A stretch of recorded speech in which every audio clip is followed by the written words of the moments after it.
Right. Today we're going to talk about how to prepare for a dissertation defense. So, when you defend your dissertation, it's basically the last part of your PhD program. This is the end of the road.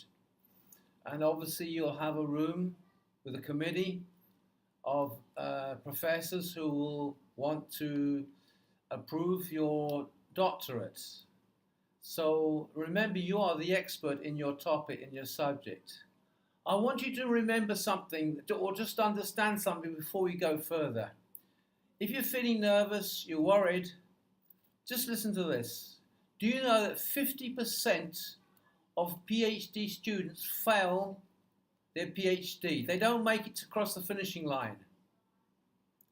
And for those who do, those 50%, only 1% fail their defense, their dissertation defense. Only 1%. So what's the chance of you failing? So small, so minimal. So relax. The odds are you'll pass. Just relax about it, okay? Only 1% fail. So the odds are you'll be one of the 99%.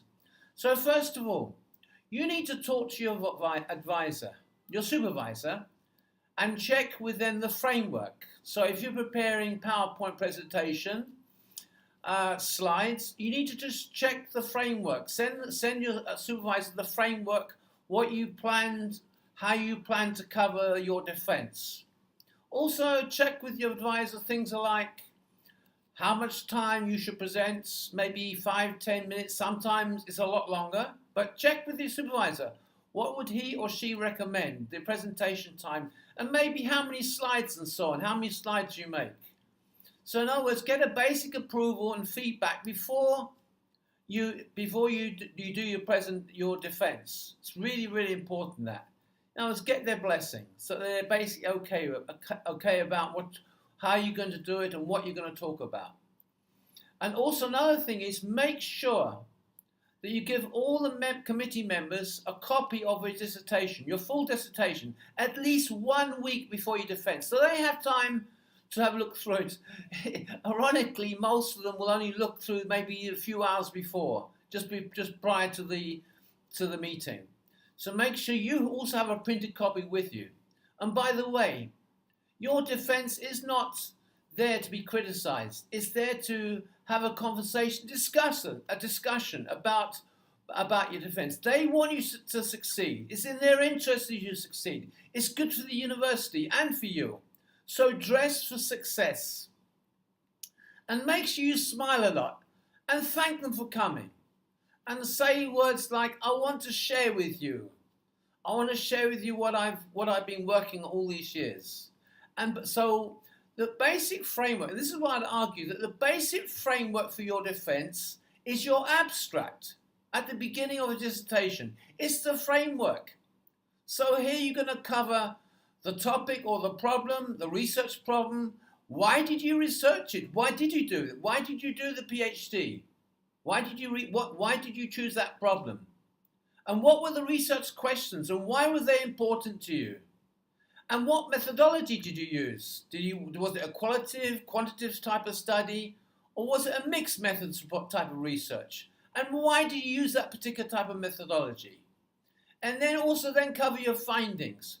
What did you actually expect to find before you actually started you completed that dissertation, or even before you started it? When you in the beginning stages of chapter 1, for example, in dissertation proposal, what do you expect to find?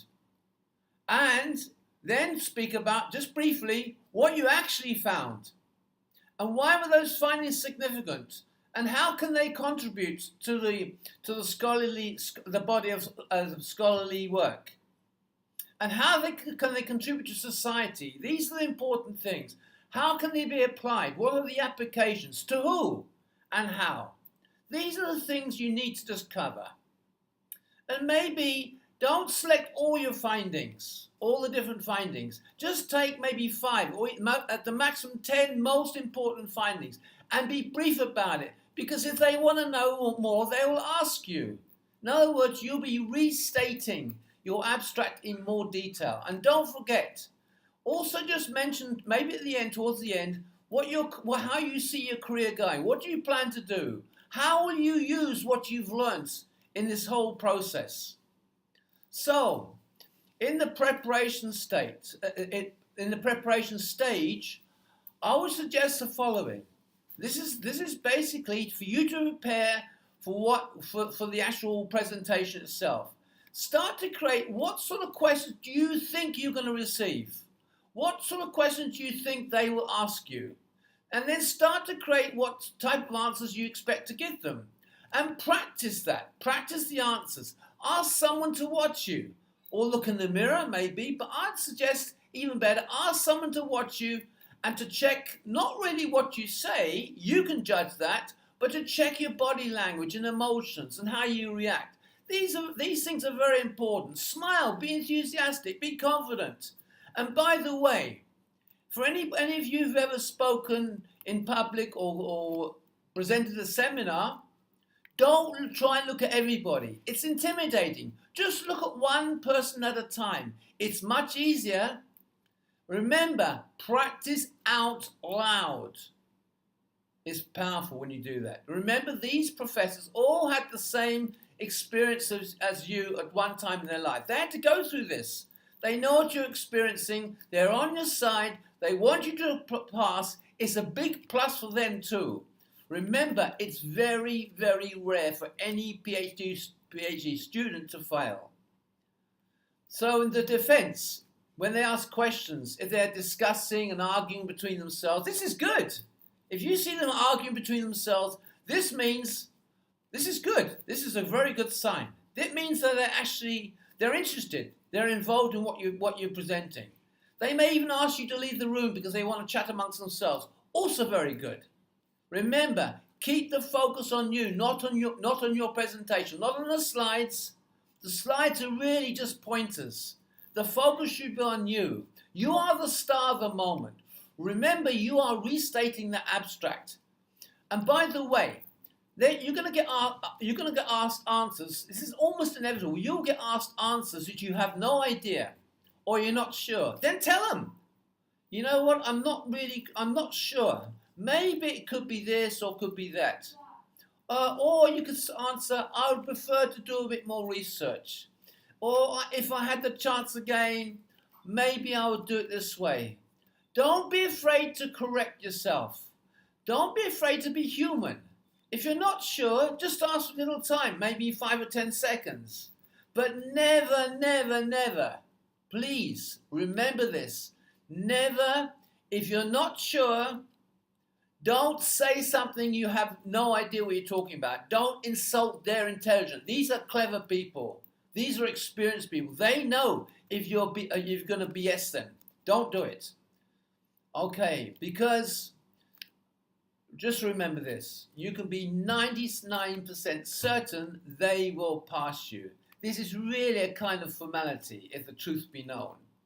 So, what will probably happen, they'll probably come back in or come back to you and say, you know what? Congratulations, you've passed. However, we want you to make some small changes or revision. This is normal. You've passed. Just to make them happy, you've got a few small changes to make. But you've passed. You've done it. You're now a doctor. And remember, you know more about this than anybody. You're the expert. So please subscribe to this video. Was this video helpful? If so, please like and share with your friends. Would you like some more help? Would you like some more free advice? It's what I do. I love sharing what I know. So if you want some help or free advice, please contact me. Just click on the website link below or email me.